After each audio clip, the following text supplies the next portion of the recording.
Some separations don't begin with the sound of a closing door, but with the long silence between two people standing side by side.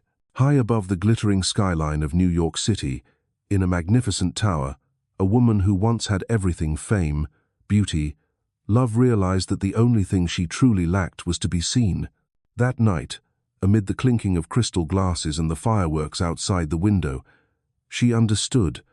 Her marriage no longer breathed, and when she stepped into the elevator at 6 in the morning, leaving behind the life of the man who once swore to choose her forever, it wasn't an escape, it was a rebirth. From the dazzling lights of Manhattan to the quiet shores of Cascade Bay, this is not a story about the betrayer and the betrayed, but about people who understand that sometimes, to find love again, one must first walk through one's own pain. This is the journey of Charlotte Williams Hale, the man she once loved, Dorian Hail, and the child born from their tears, Emery Whitaker. A story about forgiveness, presence, and a home without walls, yet still warm enough. Sometimes in life, the most painful moment isn't when someone leaves you, it's when you realize they've been gone for a long time, even while living under the same roof, sharing the same embrace, the same smile that once felt familiar. That night, New York glittered as if the city was celebrating something grand. From the 48th floor of Hale Tower on 7th Avenue, fireworks shimmered through the glass walls, their reflections dancing across the lavender gown Charlotte Whitaker Hale was wearing. She stood quietly in a corner, surrounded by the chime of crystal glasses and the slow, luxurious breath of jazz that floated through the air like a whisper of wealth. 6 years, Hale, a deep voice called, lifting a glass of amber whiskey. The room erupted in laughter, sharp and easy, as though happiness could be measured in light and money. Dorian Hail, her husband, and the founding CEO of Hale Legacy Resorts, stood at the center, surrounded by men smoking cigars and women in high-slit silk gowns, their eyes bright with admiration. He smiled that polished grin the business magazines like to call the billion-dollar smile. Charlotte lifted her champagne glass, quietly watching the man who once made her heart race at an art exhibit in Soho 6 years ago. Back then, he had looked at her as if she were the painting itself, alive, radiant, impossible to look away from. Now, he didn't even notice. She had cut her hair 4 inches shorter.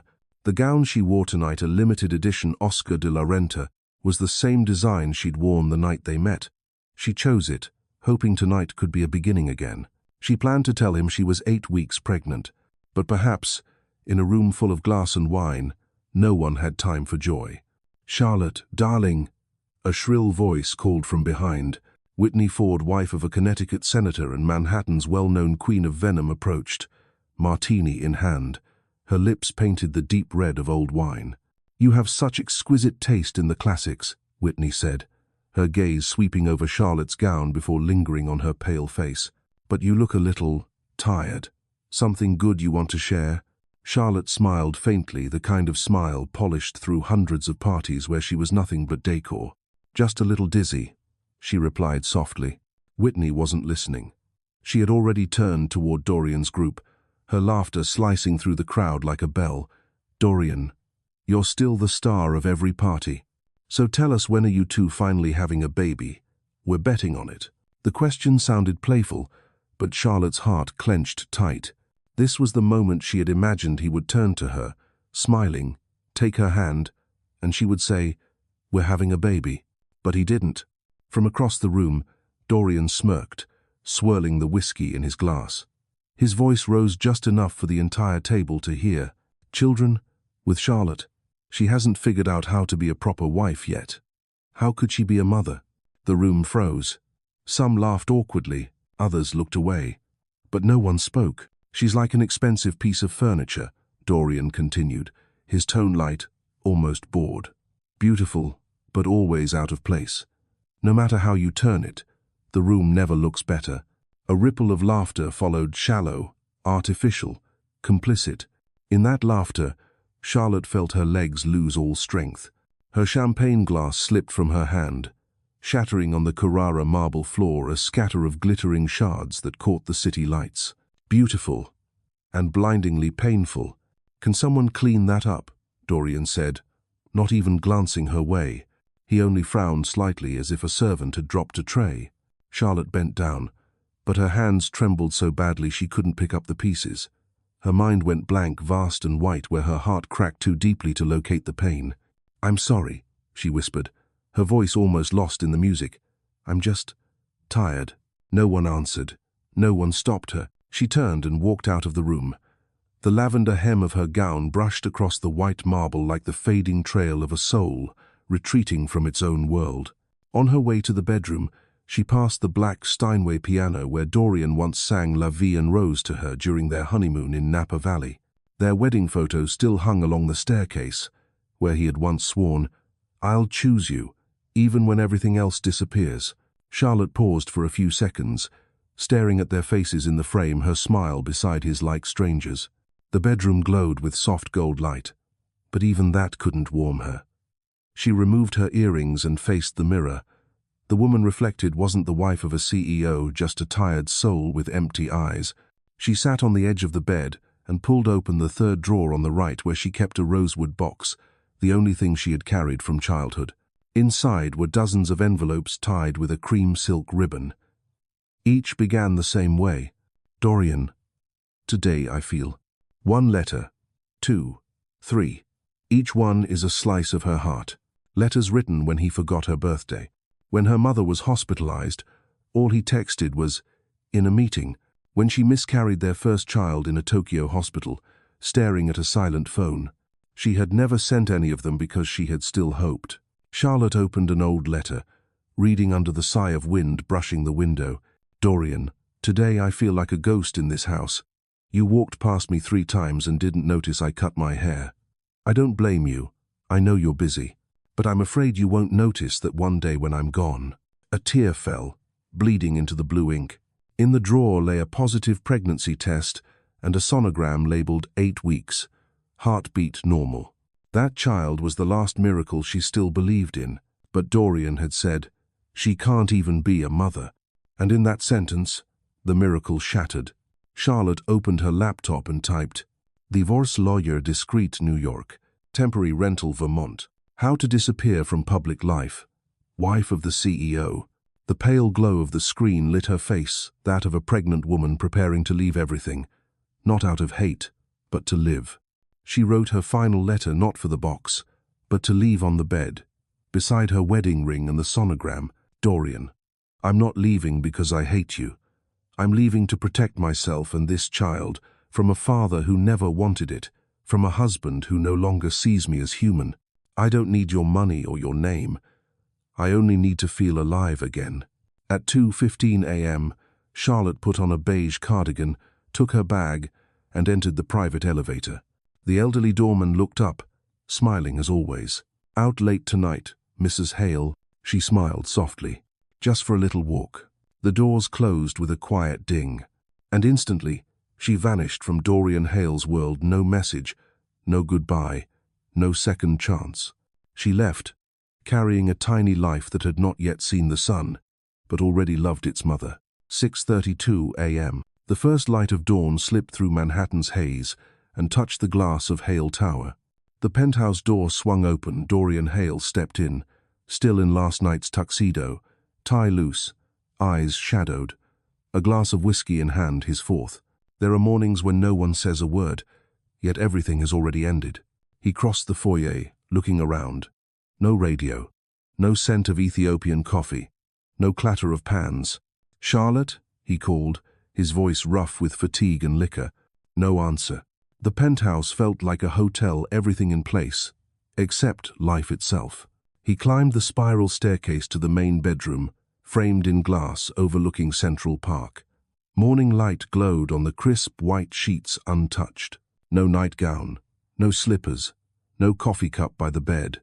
But what stopped him was the rosewood box in the center of the bed, the one Charlotte always kept locked, never letting anyone touch. Dorian lifted the lid slowly. On top were 2 rings, their wedding and engagement bands. The ring he had ordered from Milan, spending 3 weeks searching for the perfect diamond. Now it lay beside a sonogram marked Baby Whitaker Hale. 8 weeks. Heartbeat confirmed. The words sliced through him like glass. Beneath it were neat stacks of handwritten letters. He opened one. "Dorian, today is my birthday. You forgot again. Like every year, I waited all day. I only wanted you to look at me and say, I remember, but you didn't. I'm learning to stop needing that. Dorian sank, his whiskey glass slipping from his hand, shattering on the floor. He read letter after letter, each line a wound he couldn't escape. The man who once made Wall Street turn its head now trembled like a lost child. Another letter. Dorian, my father died today. I cried all night. You told me not to make noise because you had a meeting with Arab investors. I stayed quiet, but my heart didn't.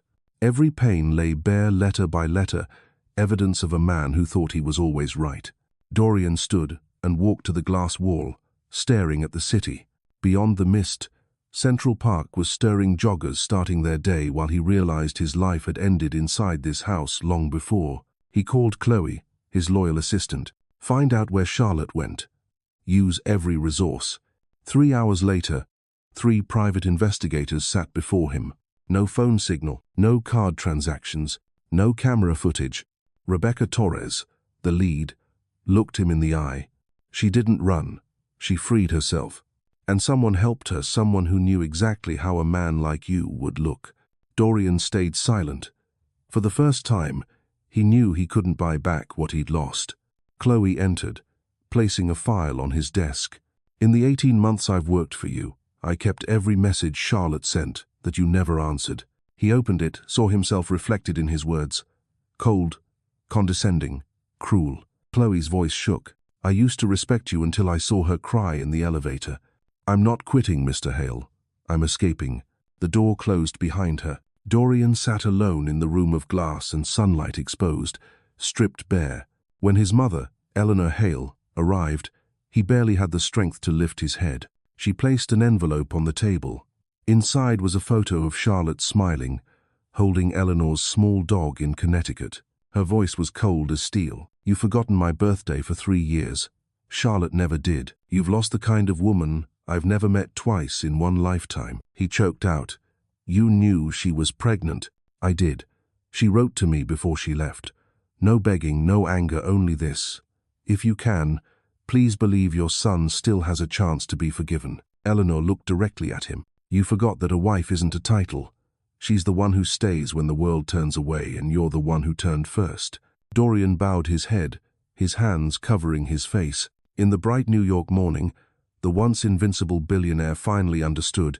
Love doesn't die from betrayal. It dies from neglect. And the woman he once called the perfect ornament, she was the last trace of his humanity. That shattered night wasn't just the night Charlotte left. It was the night a man lost his soul. There are nights so silent you can hear the sound of yourself breaking. That night, Charlotte sat alone in the bedroom on the 48th floor, lit only by the warm glow of a lamp and the wind sighing through the crack in the window. She hadn't yet left the tower, but her heart had departed the marriage. On the bed lay the rosewood box. Its lid opened the faint scent of aged wood, mixed with the dryness of old tears. The letters, bound with a cream silk ribbon, were soft to the touch but burned against her fingers. She untied the ribbon and lined each envelope neatly across the bedspread. Every letter was a moment she had once held back, tears, a smile, or an apology that never came. She picked up the first one. April 12, 3 years ago. Dorian, I waited for you all evening. You said you'd be home for dinner at 8, but I was still sitting alone by 11:30, counting the cars below. I don't blame you, I know you're busy, but when the elevator bell rang, my heart still raced. I still hoped, and when the doors opened to no one, I realized I had been fooling myself. Charlotte folded it and exhaled softly. Each letter was proof that she had tried.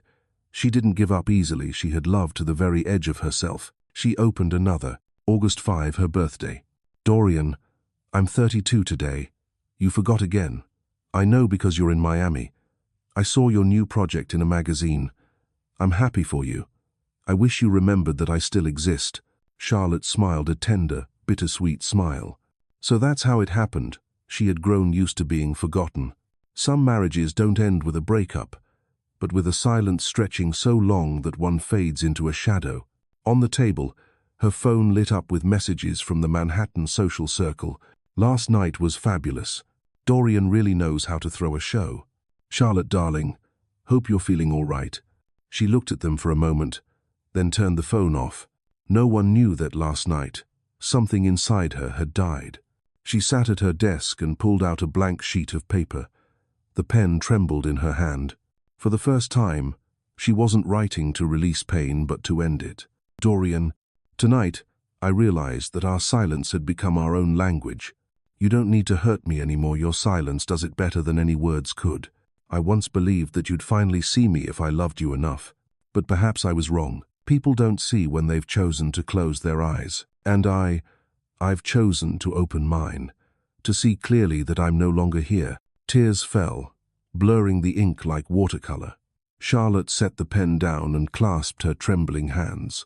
Below, the wall clock ticked softly, the slow heartbeat of letting go. She rose and opened the window. The city still blazed, still roared. She had once loved New York so deeply she believed its lights could mend any fracture. But now, they only mirrored her loneliness, a woman forgotten inside the empire she once dreamed of belonging to. On the table sat her old camera, its battery still alive. Charlotte lifted it and photographed the messy, cold, luxurious, and hollow room. She wanted to keep proof that she had once existed here, once belonged to the man whose love had disappeared. Then she wrote one last sentence short, without tears. "Goodbye, Dorian. I will learn to love myself again." She folded the letter and placed it beside the ultrasound photo and wedding ring. By the time the first rays of dawn filtered through the curtains, Charlotte was ready to leave. She took no designer bags or jewelry, only a small purse and a passport bearing her maiden name, Charlotte Ann Whitaker. She looked around the room one final time. Everything was as before, only the woman in the mirror had changed. And then, she stepped into the elevator and pressed basement. The soft ding that followed closed 6 years of marriage and opened a new chapter where she was no longer someone's wife, but herself. At sunrise, Charlotte sat in the back seat of an old yellow taxi, watching the towers of New York recede through the window.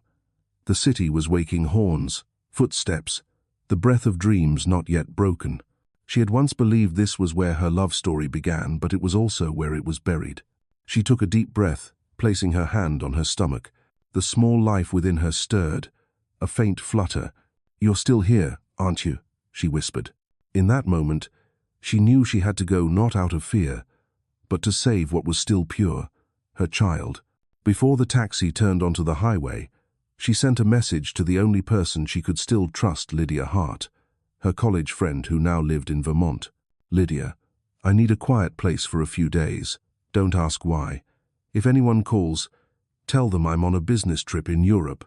A minute later, Lydia replied, "I won't ask. Just stay alive." Charlotte smiled, her first genuine smile in months. Sometimes, friendship is the silence that understands. In Vermont, Lydia greeted her with open arms and a small house by Lake Champlain. No questions, no pity, just warmth and a soft blanket. Charlotte slept for 14 hours straight. When she awoke, sunlight streamed through the curtains, falling on the wooden table where Lydia had left a cup of hot cocoa and a small note. "You can use my laptop. Passwords 1107, the day you married Dorian. Sorry if it hurts, but it's still part of your story. Let it end properly." Charlotte sat quietly, reading the number over and over. 1107, the day she once believed in forever. She opened the laptop and began to type, no longer love letters, but the practical blueprints of a woman preparing to disappear. Divorce lawyers in Manhattan, discreet handling for high-profile clients, change of name procedure after marriage, how to relocate without media exposure. Cold, clinical searches, yet within them flickered something fragile and alive. Freedom. Charlotte knew that being the wife of a man like Dorian Hail meant privacy didn't exist. Every transaction, every step was traceable, so she needed a new life, a new name. 3 days later, Lydia introduced her to an old friend, Joan, a lawyer specializing in identity and privacy law. Joan reviewed the papers, then said softly, "You can legally change your name once you're separated, but if you want to disappear completely, you'll need to withdraw everything in cash, cancel your cards, cut all ties." Charlotte nodded. "Are you sure?" Joan asked. "Yes," she said.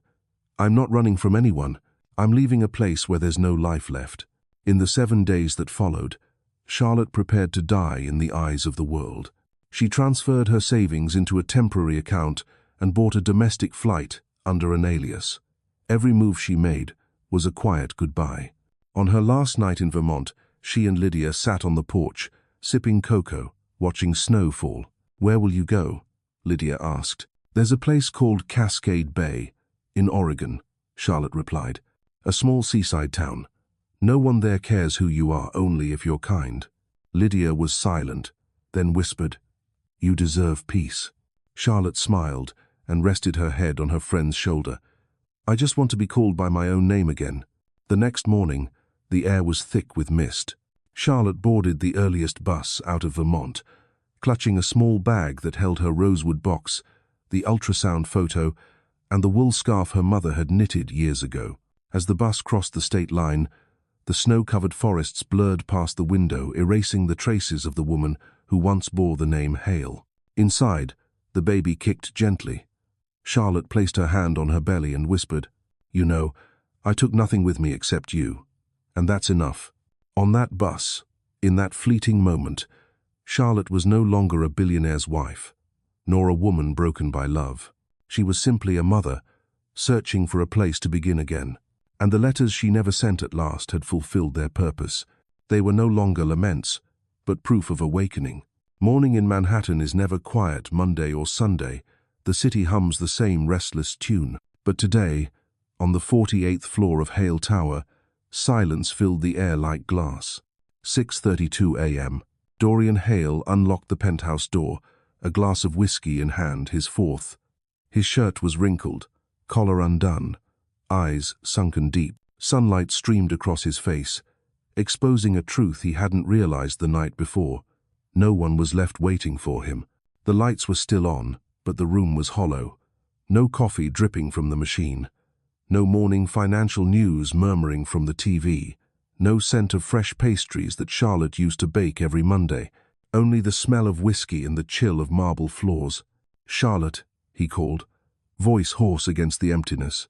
No reply. He climbed the stairs. The bed was neatly made, the pillows perfectly aligned, the blanket pulled tight like in a hotel room. Her half-used perfume bottle sat open on the vanity, its scent fading, like a memory exhaled too long ago. Then he saw the rosewood box resting squarely in the middle of the bed. It was old and carved with roses, the same one Charlotte had never let anyone touch. He remembered the one time she opened it the night of their engagement, when she said softly, "If I ever have to leave everything behind, this is the only thing I'll take." He had laughed then, sure she'd never need to. Dorian sat down and lifted the lid. In that instant, he wasn't sure if he was opening a box or a grave. Inside were 2 rings, their wedding and engagement bands, beside a small ultrasound photo. In the corner, handwritten, 8 weeks, heartbeat normal. Beneath it, a bundle of cream-colored envelopes tied with ribbon. Dorian picked one up, his hands trembling. "Dorian, today is my birthday. You forgot again. I waited all day. I just wanted you to look at me and say, 'I remember,' but you didn't. I've learned to stop needing that." He let out a broken laugh, dry, cracked. He laughed because he didn't know where to begin crying. Another letter. "Dorian, my father died. I cried all night. You told me to keep it down. You had a meeting with the Arab investors. I stayed quiet. But my heart didn't." His fingers clenched until the paper crumpled. Each line is a bullet. Each word one he'd loaded himself. He yanked open the drawer, searching for her. No texts, no calls. Find My iPhone deactivated. Work email logged out. Security feed offline since 2:17 a.m. A chill ran down his spine. For the first time in years, Dorian felt afraid. Not of losing someone, but of meeting himself. Stripped bare, meaningless. He dialed Chloe Park, his longtime assistant. "Where's Charlotte?" There was a pause. Then her calm voice. "Didn't you realize she left a long time ago?" He growled. "I asked where she went." "No one knows, Dorian. She's gone clean. No cameras, no cards. I think she's been planning this for a while." The phone slipped from his hand, shattering on the marble floor. The sound was slight but echoed like an explosion in the glass penthouse. He sat on the floor, looking around. Nothing had changed, except that everything had died. The $28 million home, golden lights, and marble floors are now nothing but a radiant tomb. He finished the last of his whiskey. For the first time, it didn't burn. It was cold as his hands clutching the letters. Outside, the city was waking up. Cars honking, people moving, life continuing. But he stood still, and in the reflection on the window, he saw himself the man who thought he had everything. Money, power, prestige. Now, he had nothing but a room and a wooden box. He whispered, like a confession to his own reflection, "I never heard you, did I?" By noon, Dorian sat in his 70th floor office overlooking the Hudson River. The skyline gleamed, and the world kept turning. Staff gave reports, shares rose, and partners sent congratulations. But for him, the world had stopped. Rebecca Torres, the private investigator, stood before his desk, her tone steady. "We've checked all surveillance, credit cards, passports, and social media. No trace." "You mean she disappeared?" he asked. Rebecca met his eyes. "No. She freed herself." "What the hell does that mean?" "It means people run away when they're scared. She left when she realized staying was a slow death." The words hit harder than any blow. It had been years since anyone spoke to him without fear or flattery. Rebecca closed her folder. She withdrew cash 2 weeks ago, not from her main bank, but from a small credit union. Someone helped her. Someone who knew exactly how to slip past a man like you. At the door, she turned back. "Remember this, Mr. Hale. When a woman disappears without a trace, she doesn't want to be found." The door closed. Silence returned, ticking only with the clock's slow, mournful rhythm. Moments later, Chloe Park entered and placed a yellow envelope on his desk. "You should see this." Inside were printed emails, messages, memos, all his words to Charlotte, the ones he didn't remember sending. "I didn't marry you to talk about feelings. You're my wife, not my therapist. If you can't handle pressure, stay home." He turned the pages, his throat tightening. Chloe's voice trembled but stayed firm. "I saw her cry in the elevator 3 times. I thought it was just marriage tension. Now I know it was a cry for help that no one answered." She paused at the door. "I'm not resigning, Mr. Hale. I'm running from someone I used to respect." The door shut behind her, and he was left alone, surrounded by glass walls and his reflection fractured into 1,000 shards of light. That afternoon, Eleanor Hale, his mother, walked in without knocking. Small, elegant, her silver hair pinned neatly, her grey eyes sharp as New England frost. She placed an envelope on the table. "Photos of Charlotte, Connecticut. She used to visit me, brought flowers, baked bread. She remembered my birthday, though you didn't." Dorian said nothing. She continued, "She was the only woman who made me believe you could be loved for who you are. And you lost that." "Why?" he rasped. "Because I thought love was a reward for success." "No, Dorian," she said quietly. "Love is what reminds you that you're still human." He lifted his head. "You knew she was pregnant." Eleanor nodded. "She wrote to me before she left. No blame, no anger, only this. If you can, please tell him he still has a chance to be forgiven." Her voice broke the first crack in years. "I raised you to be strong, but forgot to teach you how to be gentle. That was my mistake, and now you're paying for it." She laid a hand on his shoulder. "If you want to find her, leave this empire behind first. Go, but go with your heart, not your power."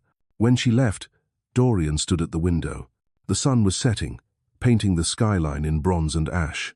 Something inside him cracked, not his pride, but the ice around his heart. That night, he returned to the penthouse, shut his office indefinitely, and handed the company over to his COO. On the bedroom wall, he taped a single sheet of white paper and wrote in bold black ink, "Love needs no reason, but apologies require action." He packed a small suitcase, his camera, and the ultrasound photo. The next morning's flight destination, Oregon. He didn't know what he would say if he ever found her. He only knew that if forgiveness still existed, it wouldn't come from words, but from silence and listening. Because that morning, Dorian Hail, the man once hailed as the master of every deal, finally understood. There are things in life that no contract, fortune, or empire can ever buy back. Some conversations don't need to be scheduled. They arrive like unannounced and unavoidable storms, but the sky finally clears only after they pass. That night, the 70th floor of Hail Tower was still lit. White light glared off the marble floor, reflecting against the bare glass walls where New York shimmered outside like molten metal. Dorian sat slumped over his desk, shirt unbuttoned, tie loosened and thrown aside. He had read Charlotte's letters repeatedly, so many times he could recite them by heart, and with each one, another piece of him collapsed. The door opened without a knock. Only the slow, deliberate click of heels echoed on the floor. Eleanor Hail, hair silver and immaculate, chocolate-colored trench coat, eyes sharp as steel, entered like a ghost of authority. For decades, she had terrified New England's financial world. Dorian lifted his head, his voice hoarse. "You came to blame me, didn't you?" Eleanor didn't answer. She tossed an envelope onto the desk. Inside were photos, Charlotte laughing, holding Eleanor's little dog in the garden of her Stamford home. Another Charlotte baking, hair tied back, her eyes soft with a light Dorian had never seen. "Do you know who sent these?" Eleanor asked. Dorian stayed silent. "Charlotte," she said, "every year. She sent pictures, cards, and cakes. You forgot my birthday 3 years in a row. She never did. She called me her dream mother." Her gaze cut into him. "And what did you do? You made her disappear." Dorian's jaw tightened. "I didn't mean to. I just too busy," Eleanor interrupted. "You're exactly like your father." Silence fell. The word father still burned like a scar in that family. Eleanor stepped toward the window, looking out at the skyline. "Your father was like you, a man who believed success measured love. He thought bringing home money was enough. And I stayed silent. I thought silence was noble. Turns out it was complicity." She turned back, her voice quieter, trembling with truth. "You grew up in a house where love was a performance.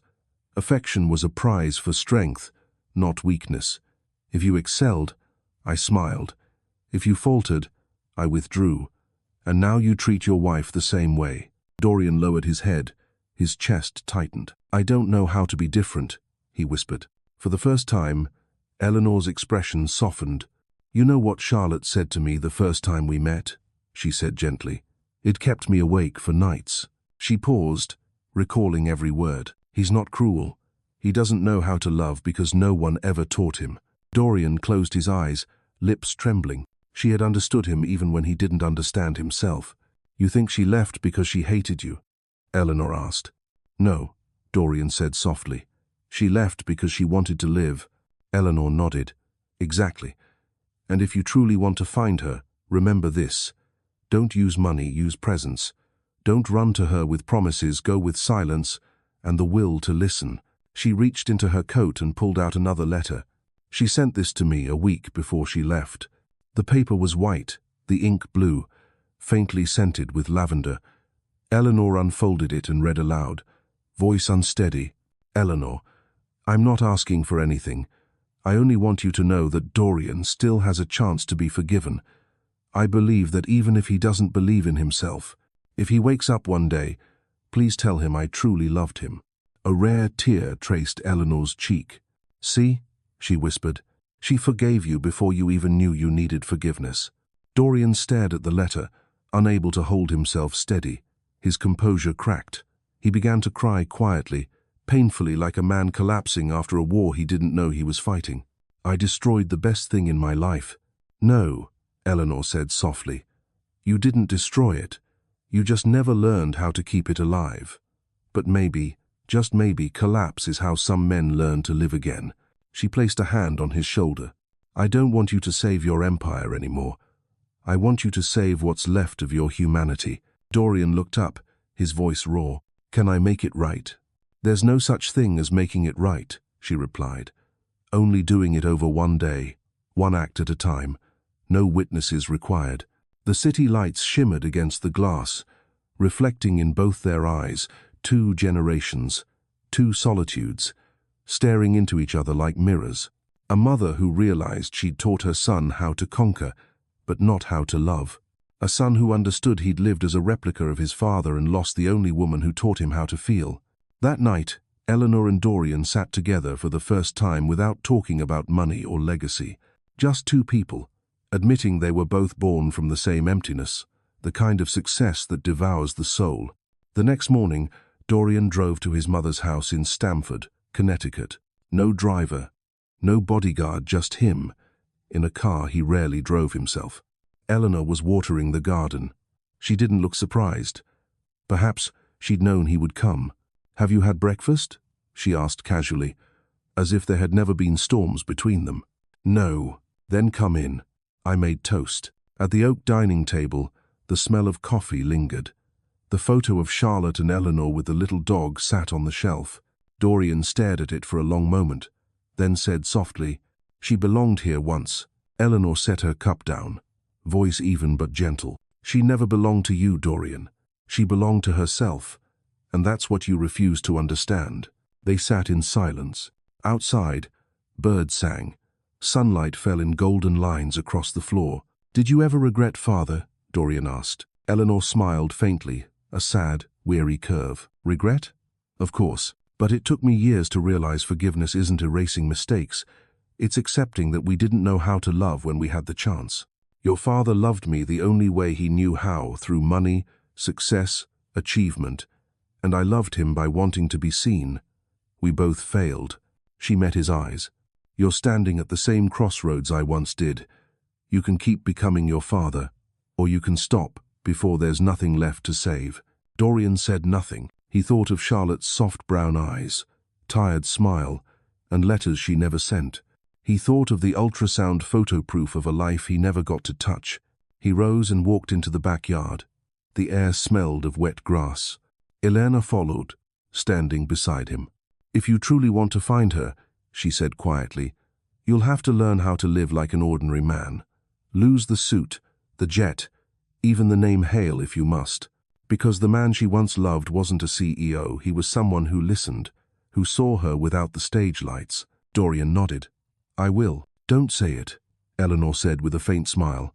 "Do it." And in that moment, he understood. Forgiveness isn't something granted to you. You practice it every day, in silence, by staying when every instinct tells you to flee. That afternoon, Dorian returned to Manhattan. He stayed in a small rented apartment in the Lower East Side. No assistant, no driver, no meetings. On the wall above his desk, a single handwritten note. "Love needs no reason, but apologies require action." He sent one email to the board. "I'm stepping down for 6 months. The COO will take interim control. I need time for my family." No one understood. The media speculated. Dorian didn't explain. 3 days later, Eleanor sent a short text. "If you're going to find Charlotte, start in Oregon. People there live slowly and love slowly." He stared at the word Oregon for a long time. A simple place name, yet to him, it sounded like both a sentence and a salvation. He booked a flight, not first class, just a man in an aisle seat, carrying a small suitcase, an ultrasound photo, and a heart learning how to beat again. Before leaving, he called his mother. "Mom, thank you." Eleanor replied softly, "Don't thank me. Thank the woman who made you change. She did what I never could. She made you fear losing someone." The afternoon sun spilled through the window when the call ended, coating the empty apartment in gold. No throne, no applause, only a journey toward the piece of himself he'd left behind. And on that road, he carried with him the echoes of 2 women, one who had given him life in blood and bone, and one who had given him a soul through love. The bus pulled into Cascade Bay on a fog-wrapped morning. The small coastal town lay tucked against the Oregon shoreline, pastel-painted cottages, sea-green doors, and the warm glow of cafe signs blurred by mist. There were no horns, no rush, only the rhythm of waves and the mingled scent of salt and roasted coffee. Charlotte, or Lena Whitaker, the name she had reclaimed, stepped down with a small beige suitcase. A long sweater draped her frame, her hair tied back, her 7-month belly hidden beneath a loose coat. No one at the station stared.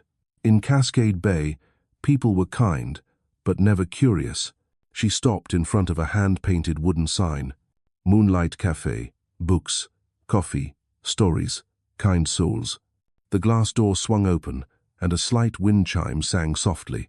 Inside, the air smelled of hot coffee, buttered waffles, and old wood. Behind the counter stood an older woman, silver hair curled in soft waves, round glasses, eyes that seemed to see beyond faces. "Good morning, sunshine," she said, voice rich and warm. "First time in town?" "Yes."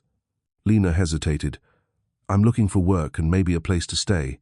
The woman set down the cup she was polishing and studied her, not with suspicion, but with the gaze that recognizes a wandering soul. "My name's Ramona Delro. I own this place. I've got a few rooms upstairs for rent. But I don't take noisy people, and I prefer those who like to read." "You can read, can't you?" Lena smiled faintly. "I used to work in an art museum." Ramona grinned. "Then we'll get along just fine." And so began a new life. Simple, quiet, real. Every morning, Lena rose at 6, opened her window to the sea breeze, brewed a cup of coffee, and then went downstairs to the cafe. She organized the bookshelves, wiped the tables, and helped Ramona with the ledger. Ramona sometimes murmurs, "The best coffee in the world is the one you drink with peace." Lena would smile and nod, though a quiet emptiness still lingered inside her, the kind that comes from once having everything and losing it all. At noon, regulars came in to read or chat. Some were locals, some passing travelers.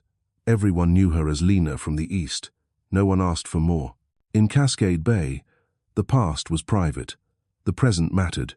Sometimes, Lena played old jazz, the kind Dorian once filled their penthouse with. But now, instead of pain, she felt calm. As the music drifted through the air, she arranged books with titles like Healing, Slow Life, Letters from the Sea. In the afternoons, Ramona gave her a new task, organizing story hour for the town's children every Wednesday. "You worked in art," Ramona said. "These kids need someone to tell them stories about courage." "Courage?" Lena smiled softly. "I think I lost mine," Ramona replied, her voice like breath.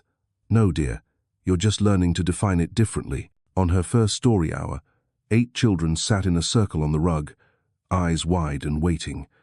Lena opened a book titled "The Princess Who Left the Castle Because She Forgot How to Laugh."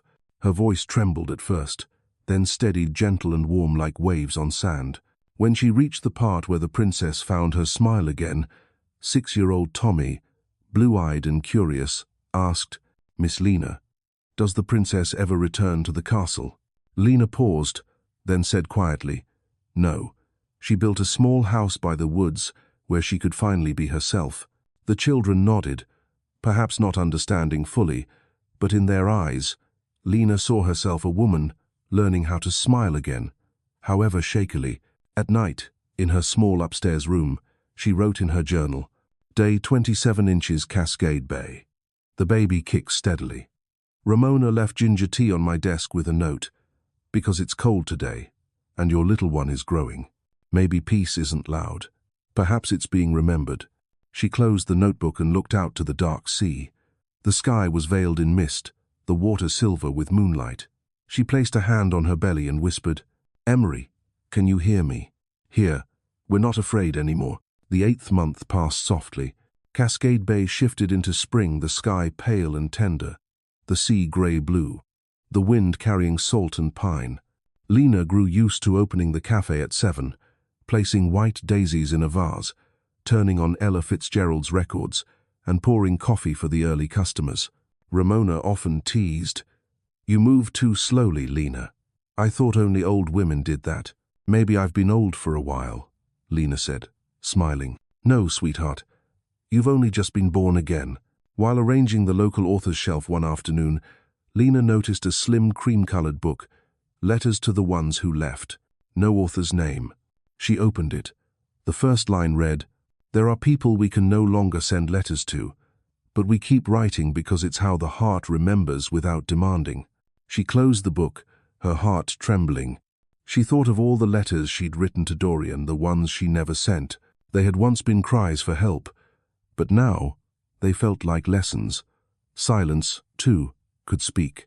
That evening, she guided the children in making dream journals. Tommy said he wanted to be a pilot.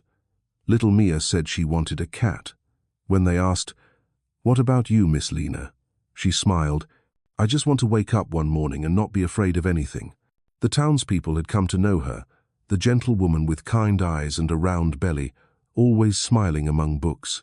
None of them knew she had once been Charlotte Hale, the billionaire's wife from New York. In Cascade Bay, she was only a woman waiting to bring her child into the world. Ramona brought her 2 tickets to an art exhibit in the next town one night. "Go," she said, "not because you need distraction, but because art reminds us we still feel." Lena smiled, grateful. The next morning, she stood before the mirror, choosing her coat. She looked at herself for the first time in months, her hair tied loosely, her face fuller, her eyes soft but no longer afraid. She didn't see the forgotten wife. She saw the woman who survived. At the exhibit, Lena stopped before a painting titled "Rebirth at Dawn." It showed a woman in a violet dress standing by the sea as the sun rose behind her. Lena smiled, tears pricking her eyes. Perhaps if Dorian saw it, he would recognize her there, not the woman who cried, but the one who had learned to live. That night, back at the cafe, Ramona was waiting with ginger tea. "You know," she said, "sometimes the people who've been hurt the most end up teaching others how to love life best." Lena nodded softly. "Maybe I don't need to forget," she said. "I just need to stop letting pain decide who I am." Outside, the sea murmured. The moon cast silver ripples across the water. Lena opened her window and drew a deep breath. She realized peace wasn't the absence of memory, it was the memory losing its power to hurt. She placed her hand on her belly and whispered, "Emery, you'll be born into an imperfect world, but I promise to teach you that real love never needs to shine to be true." She gazed out toward the far horizon, where the sea and sky melted into one another. And somewhere beyond the Oregon mist, perhaps just perhaps dawn had begun again. The April morning in Cascade Bay was wrapped in mist, soft as breath. Lena was wiping down the bookshelves when the wind chime above the cafe door tinkled. She looked up, smiling by instinct, that quiet, gentle smile she offered to every customer. But when her eyes met those of the woman standing in the doorway, her hand froze mid-air. An older woman, slender frame, silver hair neatly pinned, a dove-gray cashmere coat, eyes deep, and knowing the same eyes Lena once saw in Dorian. A small box wrapped in pale lavender linen was in her hands, the exact shade of Charlotte's dress on her last night in New York. "Can I help you?" Lena asked softly, her voice trembling. The woman smiled. Barely a smile, meant more for the air than for anyone to see. "I don't need help," she said. "I'm looking for someone." "Who are you looking for?" The woman's voice was calm, deliberate. "Charlotte Whitaker." The air in the room seemed to thicken. The clock on the wall kept ticking, but each second felt stretched thin. Lena didn't ask, "How did you know?" And the woman didn't ask, "Why are you here?" They looked at each other, 2 women, one who had lost a daughter-in-law, and one who had lost her own name, standing together in a place neither had ever imagined finding the other. The older woman placed the small box gently on the counter. Her voice broke a little as she spoke. "You hide well. Dorian couldn't find you, but I did not with money, but with a mother's instinct." Lena's fingers tightened around the cloth she was holding. "You came to take me back?" Eleanor shook her head. "No, I came to apologize, and to meet the grandchild I almost lost before I could love." The words cracked something open inside Lena. The quiet walls she had built around her heart began to crumble. She gestured toward the sofa by the window, where sunlight slipped through the white curtains. They sat facing each other, 2 souls long separated, now reunited among the scent of coffee and books. "You knew about the baby?" Lena asked. "I did," Eleanor said. "Charlotte wrote to me. The letter reached me a week before you disappeared." She took a folded piece of paper from her bag, its ink faint with time. "You wrote, 'If your son still has a chance to be forgiven, please believe that he can still be a good man.'" Her voice trembled. "I read that line 100 times. I wanted you to know you were right. Dorian is changing. Since you left, he's no longer the man on magazine covers. He's learning to be quiet, to listen, and perhaps for the first time, he knows fear." Lena looked down, torn between belief and caution. Part of her wanted to hope. The other part feared what hope might demand. You think he could ever be a good father? No one is born a good father, Eleanor said gently. But he's learning, just as I'm learning to be a mother again, even if it's too late. Eleanor opened the box. Inside lay a small ivory-colored baby blanket, hand-knit, with delicate script embroidered across it, to the one who will change everything. I made it the night I got your letter, Eleanor whispered. Not to atone, but to say that someone is still waiting for you, and for this child. Not to claim, only to love. Lena took the blanket, tears spilling freely. It had been so long since anyone had given her something without expecting anything. She pressed the soft yarn to her chest, feeling the warmth of the older woman's hands, still woven in it.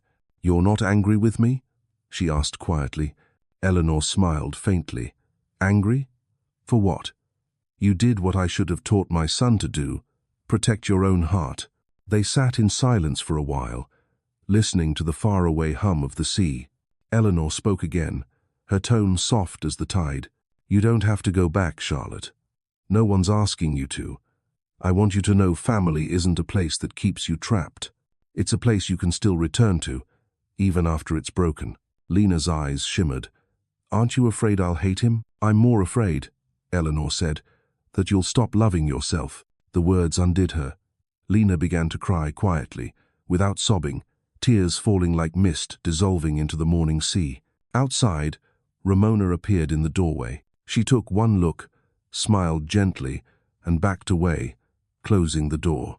She knew some conversations needed no witnesses. The two women sat bathed in the pale Cascade Bay, light one hand resting on a rounded belly, the other on a trembling shoulder. Both understood that forgiveness isn't erasing the past, but learning to face it without fear. By afternoon, sunlight poured through the cafe window, warm and golden. Ramona came by with 2 cups of honey lemon tea. "Drink up," she said lightly. "The wind out there has been gossiping too much.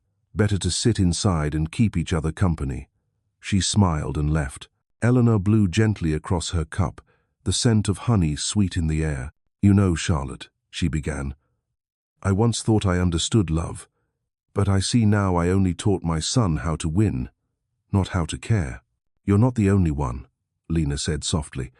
"I loved the wrong way too. I thought enduring was the same as being valued." Eleanor gave a sad smile. 2 women, 2 generations, both wounded by the same mistake. We believed silence was noble. They sat in stillness again, the clock ticking, the sea breeze whispering beyond the glass. After a while, Eleanor reached into her coat and pulled out another envelope, pale yellow, edges creased. "You've given me many things," she said. "Now it's my turn." Lena opened it. Inside was a handwritten letter, Dorian's handwriting, unsteady but sincere. "Mother says forgiveness isn't acceptance, it's being understood. I don't expect Charlotte to come back. I only want her to know I'm still here, not on the cover of a magazine, but somewhere smaller, truer. If she ever reads this, tell her I'm learning to love without needing to be seen." Lena held the letter for a long time. "He wrote this to you?" "No," Eleanor said softly. "To you. He just asked me to keep it." Lena folded it carefully, placed it over her heart, and looked toward the sea. "I don't know if I can forgive him," she murmured. "Not because I'm angry, but because I'm afraid that if I do, I'll lose myself again." Eleanor smiled. "Forgiveness doesn't mean going back. Sometimes it means no longer letting the pain decide who you are." They walked to the back garden, where lavender bloomed in soft purple clusters. The ocean whispered beyond the dunes. Eleanor laid a gentle hand on Lena's shoulder. "You owe me nothing, Charlotte. You owe Dorian nothing. But if one day you feel ready, let my son see this child not for the sake of titles, but because every child deserves to know their father's eyes." Lena nodded, tears falling again, not of grief, but of acceptance. "How long will you stay?" she asked. "Until my grandchild arrives." They both smiled, small, fragile smiles, but enough to melt years of coldness. That evening, Eleanor rented a small cottage near the beach. Lena helped her carry the suitcase inside. Before she left, Eleanor took her hand. "You know," she said softly, "of all the people who've ever taught me what strength means, none compares to you. Because you're strong but still gentle, and that's something my son never learned to see. Lena stood on the porch when the door closed, looking toward the darkening waves. Inside her, Emery stirred a slight, tender kick, as if whispering, "Mom, I feel it too." That night, she opened her journal and wrote, "Today, I met the mother of the man who once broke me, but I didn't feel anger. I saw two women both lonely, once learning to believe in something greater than fear, kindness." She closed the notebook and turned off the lamp. Through the window, a crescent moon hung above Cascade Bay, thin as a quiet smile of fate. And somewhere else, beneath the same silver moon in another city, another silence, Dorian Hail was finally looking up too, learning what it meant to be human. The flight from New York to Oregon took 6 hours yet for Dorian Hail. It was the longest journey of his life. For the first time, he flew without an assistant, without a laptop, no emails, no meetings, only a small suitcase, an ultrasound photo, and a piece of paper taped to the inside of the lid. Love needs no reason, but apologies require action. When the plane touched down, Oregon's sky was the color of pewter. There were no flashes, no paparazzi. No one knew that Dorian Hail, once hailed as the Prince of Hospitality, had arrived. He rented an old pickup at Portland Airport and drove 4 hours west, toward a tiny name on the map, Cascade Bay. The road wound through pine forests and veils of fog that looked like breath. He bought a paper cup of coffee at a gas station. The young clerk smiled. "Traveling, sir?" He smiled faintly. "No, I'm looking for home." She didn't understand, but nodded anyway. By the time he reached the edge of town, a hand-painted sign greeted him. "Welcome to Cascade Bay. Small town, big hearts." He laughed softly, a slogan so naive. It felt true. Then he saw the sign swinging above a corner shop, Moonlight Cafe and Books. The bell above the door jingled as he stepped inside. The air smelled of coffee, old wood, and warmth. Shelves lined the walls, sunlight filtering through the window onto a chalkboard sign that read, "Every story here is a wound stitched back together with words." Behind the counter, an older woman was brewing coffee. Ramona Delro looked up, her eyes instantly recognizing him. "You're Dorian, aren't you?" He froze. "You know me?" "She told me about you. Not the details, just enough that I'd know if you ever walked in." He said nothing. Her tone was steady, not cruel, not kind, just honest. "You came for Charlotte?" "Yes. She doesn't go by that name anymore." "I know. Then you must also know the woman you're looking for isn't the one you used to have." Dorian nodded, gaze lowered. "I didn't come to claim anything. I want to see her once, and if she allows it, to stay close enough to be a father." Ramona studied him for a long moment, then placed a steaming cup of ginger tea on the counter. "Drink. Not for your throat, for your pride." He obeyed, the heat seeping into his palms. "Where is she?" "Follow the beach, the last cottage on the left. But if you plan to apologize, don't. Let her feel it through your silence. Around here, presence is worth more than words." He nodded and placed money on the counter. Ramona pushed it back. "Keep it. Consider it a welcome gift for a man about to relearn what love means." Outside, the ocean stretched endlessly and was gray. The wind was sharp with salt. He walked the beach, his shoes damp, the ultrasound photo clenched. Each step was a slow crossing from the man he had been to the man he might still become. When he reached the final cottage, thin smoke curled from the chimney. The door was ajar, and from inside came a voice reading aloud, and the princess realized she hadn't left the castle because she hated it, but because she wanted to hear her own heart again. It was the voice he had loved once, ignored once, dreamed of ever since. He stood still, didn't knock, didn't speak.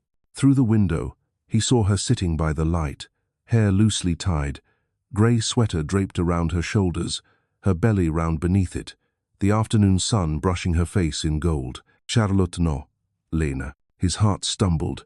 When she finally looked up, he still wasn't ready. Their eyes met through the glass. No sound, no music, only wind. She set the book down and said softly, "I knew you'd come." No surprise, no tremor, only quiet acceptance. For 7 months, she'd imagined this moment, and now that it was here, it arrived wrapped in silence. Dorian stepped inside, pulling off his cap.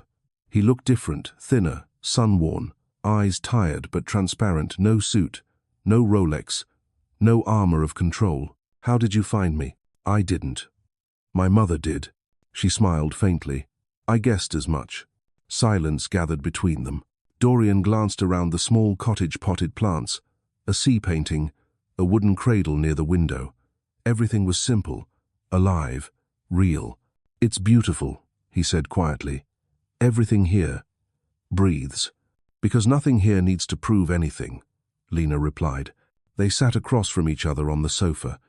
Neither mentioned the past, as if one wrong word might shatter the fragile air between them. Finally she asked, "Why are you here, Dorian?" "Not to apologize." "Really?" "Yes.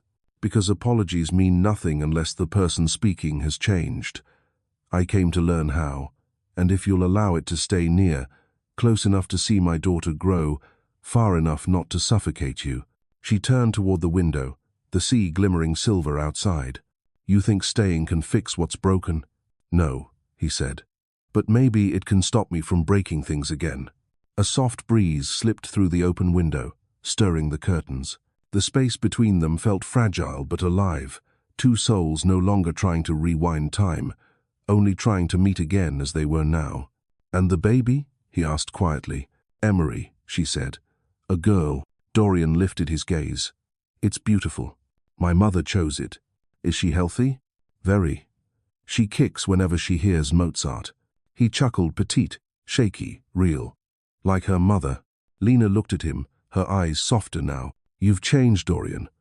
"Not much, but enough for me to notice." "Thank you," he said. "But I don't need recognition. I need the chance to do what's right, even if you never see it." They sat listening to the sea. Then Lena spoke, voice low. "If you want to be her father, start here. No promises, cameras, or reputation, just presence." He nodded. "I understand."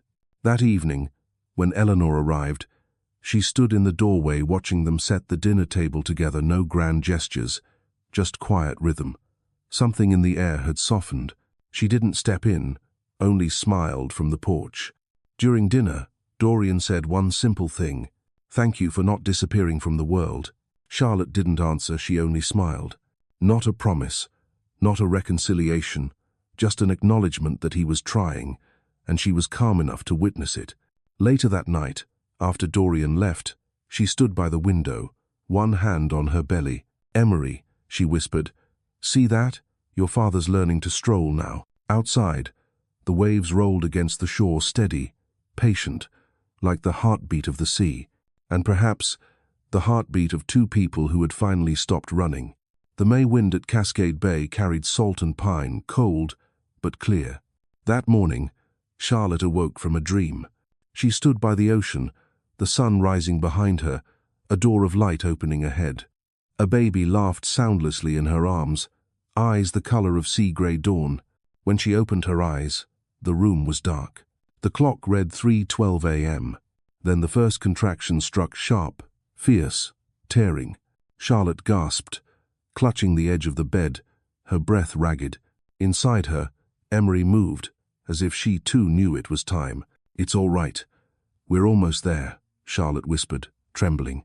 Ramona heard the footsteps, first uneven, urgent. She opened the door to find Charlotte bent over, both hands clutching her belly. "It's time, isn't it?" Charlotte nodded, eyes brimming. "I think it's time." Ramona didn't panic. She had been a nurse once, decades ago, long enough to turn fear into calm. "My car's ready. Breathe, sweetheart. Deep in, slow out, like you're telling a story." The drive to Cascade Bay Medical Center wound through fog and silence. The ocean shimmered faintly beside them, catching the first hints of dawn. Charlotte held Ramona's hand through every contraction, each wave of pain shaking her body to its core. And somewhere across the sleeping town, Dorian Hail sat awake, unaware that the most critical moment of his life was happening just a few miles away. He hadn't slept. A cup of cold coffee sat before him, and beside it, a half-finished letter to the daughter he had yet to meet. "If you're reading this, Emery, you're already grown. Your father was once a fool, believing love was control, and success was proof of worth. But your mother taught me that love means seeing someone without light, without applause. Then the phone rang. Ramona. She's at the hospital, she said quickly. Don't ask, just go. He didn't ask. He ran, keys in hand, heart hammering as if every heartbeat could break or save something. By the time he reached the hospital, the sky was still grey. At the desk, a nurse asked, "Patient's name?" "Charlotte Whitaker." "No, Lena." "Lena Whitaker." The nurse scanned the board. "Room 3. Down the hall he heard it, her voice. Half cry, half breath, breaking through pain. He stopped outside the door, hand trembling on the handle. Half of him wanted to rush in. The other half feared he had no right. Then came her voice again, hoarse, fragile, but clear. "Emery, Mama's here. Your father, your father." He pushed the door open. White light, the sharp scent of antiseptic, the steady blip of a monitor. Charlotte lay on her side, hair damp, face streaked with tears. When she saw him, her eyes widened, then softened. "You came?" "I'm here," he said, stepping closer, voice raw. "I'm not going anywhere." A nurse started to object, but Charlotte shook her head. "Let him stay." Another contraction hit. She cried out, body arching. Dorian gripped her hand, feeling her bones tighten under his fingers. "Breathe, Charlotte," he whispered. "I'm here. It hurts. It hurts so much. I know. But you're stronger than the pain." 3 hours blurred into eternity. Every breath, every cry, every heartbeat etched itself into him. When the doctor finally said, "It's time. Deep breath, Charlotte, now push," Dorian nearly cried with her. Her scream tore the silence, and a new sound filled the room. A baby's cry. Small, high, trembling alive. Everything stopped. The doctor lifted the child, smiling. A baby girl. 6 pounds, 7 ounces. Perfectly healthy. Charlotte fell back against the pillow, tears spilling freely. Dorian stood, frozen, joy, awe, terror, gratitude all colliding at once. "Would you like to cut the cord, Dad?" the doctor asked. He looked at Charlotte. She nodded. His hands shook as he took the scissors, cutting through the red cord, severing the past, beginning anew. 4 a.m. The first light of dawn spilled through the hospital window, touching Charlotte's tired but peaceful face. Emery lay on her chest, tiny, pink, breathing softly. Dorian sat beside them, silent. He had known many victories, but never one that made him feel this small or this whole. Charlotte opened her eyes, voice faint. "Do you want to hold her?" He nodded. The nurse placed the baby in his arms. For a moment, he forgot to breathe. The world narrowed to the fragile weight against his chest, terrifying and miraculous. "Hello, Emery," he whispered. "It's me, your dad." The baby stirred, opening her eyes grey-green, like sea foam in fog. "Just like you," Charlotte murmured. He smiled.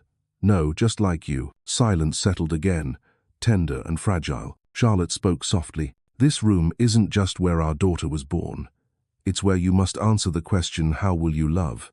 With control or with surrender?" Dorian lowered his gaze.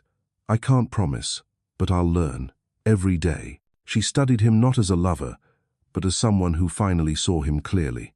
"I don't want to go back, but I want her to have a father who stays." He nodded, his voice trembling. "I'll be here. You don't have to call me anything, I'll just be here." A nurse brought in ginger tea. Outside, the sun rose over the ocean, turning the waves gold. Then the door opened. Eleanor. She wore a long coat, the knitted white blanket folded in her arms. When she saw the scene before her, her son, his former wife, their child, her tears came quietly. "My grandchild," she whispered, stepping closer.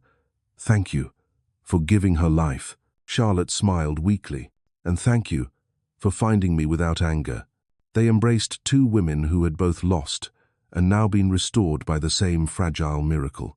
Dorian stood back, watching, knowing this was sacred, and his only role was to witness. Eleanor took Emery in her arms, tracing the baby's cheek with reverent fingers. "She'll grow up surrounded by love," she said softly. "Not fame. That's the richest legacy of all." Dorian reached for Charlotte's hand. Their fingers touched for the first time in months, and it didn't hurt. "Thank you," he whispered, "for not giving up, not on her, not on yourself." Charlotte smiled faintly. "I didn't do it for you. I did it for me, and for her." Outside, dawn broke over Cascade Bay. Light flooded the room, pure, golden, forgiving, and for a moment, it felt as though the whole world had just been born again. The first days after Emery's birth passed like gentle waves, steady, quiet, but strong enough to reshape the shore. Cascade Bay was the same small town, the sea wind from the west, the fog soft over every morning, but the little cottage by the beach now pulsed with new sounds, crying, laughter, and the sweet scent of milk. Dorian moved into the small room next door, just a few steps from Charlotte's. He didn't ask for permission. He said, "I'll stay to change diapers, make bottles, and learn to be a father. If it bothers you, I'll go to a hotel." Charlotte smiled, faintly. "A hotel won't teach you how to change diapers." So he stayed, not as a husband but as an apprentice, learning to love through small, patient acts. He woke at 6 each morning, warmed water, mixed formula, and played soft music. The first time Emery peed all over his shirt, he froze, then burst out laughing, a laugh. Unplanned, unguarded, real. Charlotte almost laughed too, before turning away just in time. "Welcome to the reality of love without Photoshop," she said. At noon, Dorian set a rocking chair by the window. Charlotte held Emery, and he read softly from a storybook, half in English, half in the Vietnamese she'd taught him.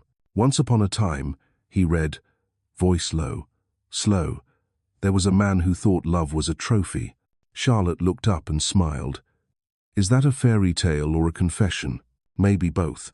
At night, Emery cried, her eyes grey-green like his, her hair brown like her mother's, her voice bright and relentless as the sea.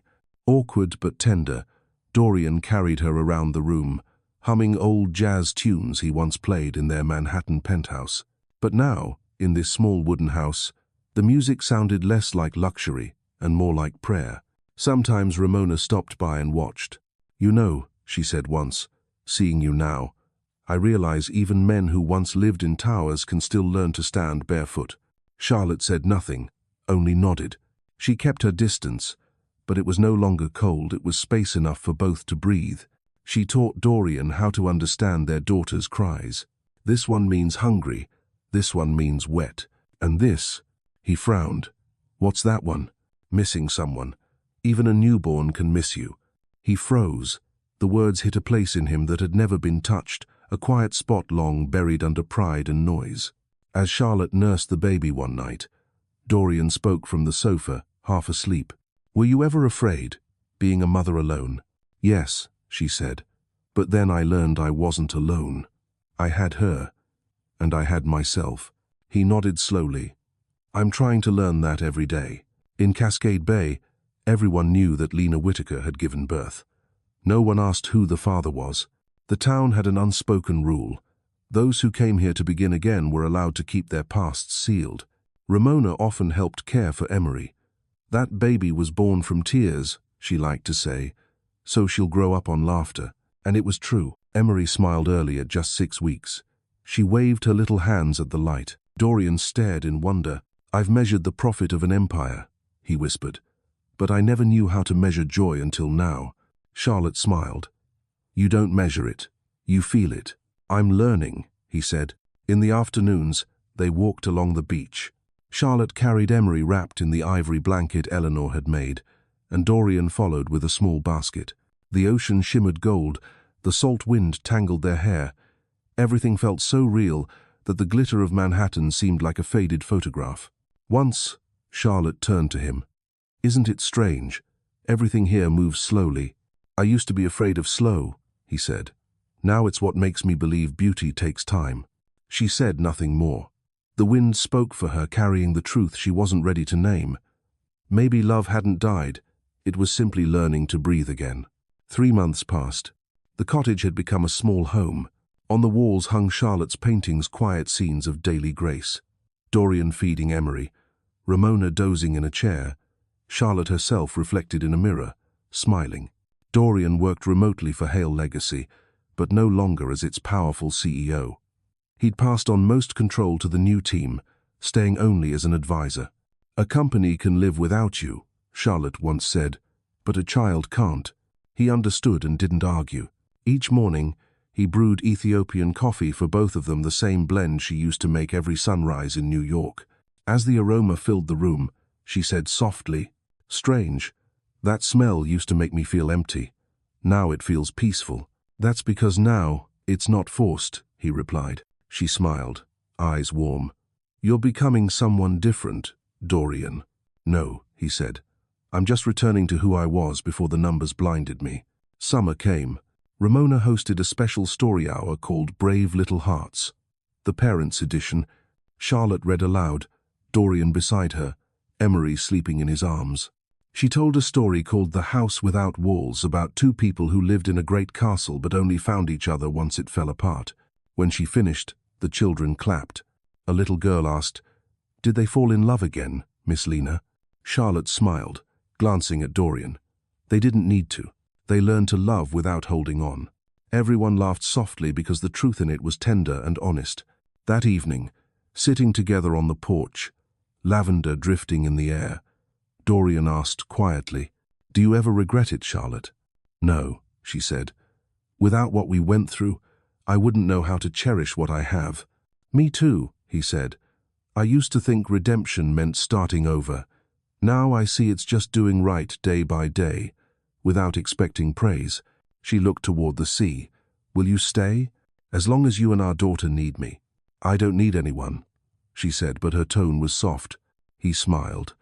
"I know, but maybe sometimes you'll want someone to share diaper duty at 3 a.m. She laughed, honestly laughed, for the first time in months. That night, Emery slept peacefully. Charlotte sat at her desk and wrote, "Some people can't love us at the right time, but they can learn.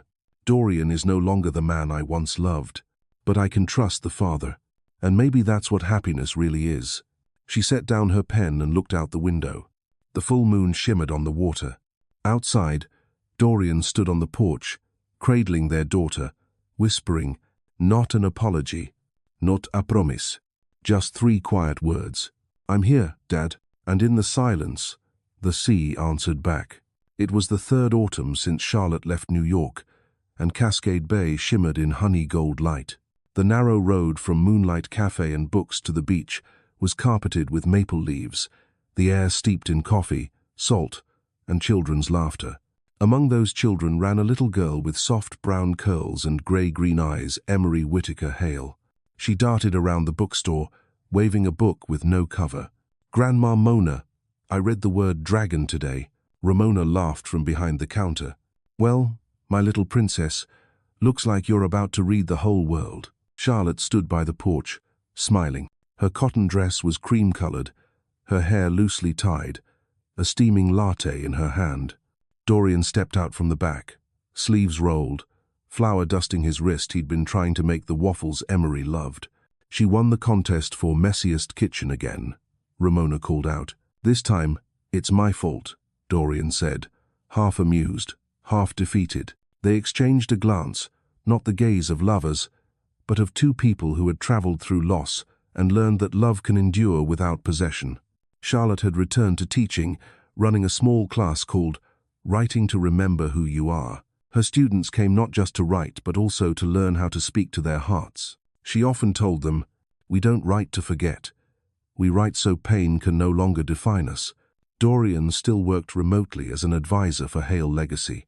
Each morning, he sat at a small table with his laptop and a cup of coffee Charlotte made. No urgent calls, no flashing screens, just quiet work and the sound of Emery laughing outside. Once, a reporter from New York emailed him, "We'd love to feature your story from the CEO to the simplest father in the world." He replied briefly, "There's no story worth telling. I'm just learning how to be human." Evenings were for dinner, chicken stew, salad, apple pie. Ramona often dropped by. Eleanor sometimes visited, bringing baskets of apples from her Connecticut garden. 3 generations of women, 3 hair shades, sat around the wooden table, listening to Emery's stories. "Once upon a time," Emery said gravely, "there was a dragon who cried. Everyone was scared of it, but it just wanted a hug." Eleanor chuckled, Sounds familiar. Charlotte nodded. Maybe it reminds me of Dorian. Dorian smiled. And luckily, that dragon met a princess who wasn't afraid to come close. Nights like that repeated until they became the rhythm of a new kind of family, imperfect, but true. One afternoon, Charlotte opened a drawer and found the old wooden box holding her unsent letters. She took it to the porch and lifted the lid. The words were still there, but the ache was gone. Emery toddled up, curious. "Mama, what are you reading?" "Things I wrote to remember how strong I once was. Are you not sad anymore?" "No, sweetie. I turned the sadness into something I could learn from." She hugged her daughter, breathing in the scent of sunlight in her hair. Dorian joined them, kneeling beside them, resting a hand on their shoulders. He didn't speak, but his eyes held something new, peace. That evening, as the sun spilled orange light over Cascade Bay, they walked by the water. Emery ran ahead, her footprints small and bright in the wet sand. Charlotte and Dorian walked behind, waves curling at their feet. "You know," she said quietly, "the day I left, I thought I'd never forgive you. But I learned forgiveness wasn't for you, but for me, so I could live free." Dorian nodded. "And I've learned redemption isn't about being taken back, it's about not repeating the harm." They stopped, looking out at the horizon. Emery turned and shouted, "Mom! Dad! See! Dolphins!" They ran toward her, three figures bathed in gold, hair lifted by the wind, the sea foaming at their feet. For a moment, time held its breath. That winter, snow fell on Cascade Bay for the first time in years. The little house by the sea was covered in soft white, smoke rising gently from the chimney. Inside, the fireplace glowed. The scent of waffles filled the air. Dorian sat on the sofa, Emery's head resting on his lap as she clutched a storybook. Charlotte wrote by the window, firelight dancing across her calm, thoughtful face. No words were needed. The room was whole. "Daddy, I can read this word," Emery said suddenly. "What word?" "Love." She sounded it out carefully. "Love? Do you know what it means?" "Yes," she said. "It means mama." Their laughter filled the room. Charlotte looked up, eyes meeting Dorian's. They didn't say love, it was already there, in the warmth, laughter, and quiet presence that needed no promise. A moment later, Ramona walked in, holding the local newspaper. "Look at this," she said, laying the Cascade Chronicle on the table. On the culture page was a small article, "Charlotte Whittaker and Dorian Hail, from brokenness to belonging." Below is a photo from the last story hour, the three smiling. Charlotte read the final lines aloud. "No wedding, no vows, just two people choose to stay for their child and themselves. A house without walls, but full of laughter." Ramona chuckled. "Guess the journalist learned how to tell a real story." Dorian looked at Charlotte. "What do you think?" She smiled. "It's true, and that's all that matters." A call came in. "Eleanor is on video from Connecticut." "Grandma, look, it's snowing," Emery shouted. Eleanor's eyes shone. "I see. And I can see you're all happy, aren't you?" "Yes, Grandma. Our house has no walls, but it's hot." They all laughed. Charlotte glanced around the room, the painting of the sea, the old cradle, the piano Dorian had brought from New York. Everything once broken had found its place again, not perfect, but honest. She closed her journal and wrote the final line. "Love isn't something to keep, it's something to live inside. And if we're brave enough, we can build a home without walls, but with people who choose to stay." Outside, snow kept falling. Inside, laughter mingled with the crackle of fire and the hum of the waves beyond. No one said the end, because when love has been healed, it doesn't end. It simply continues, in silence, in heartbeats, in every ordinary morning that follows.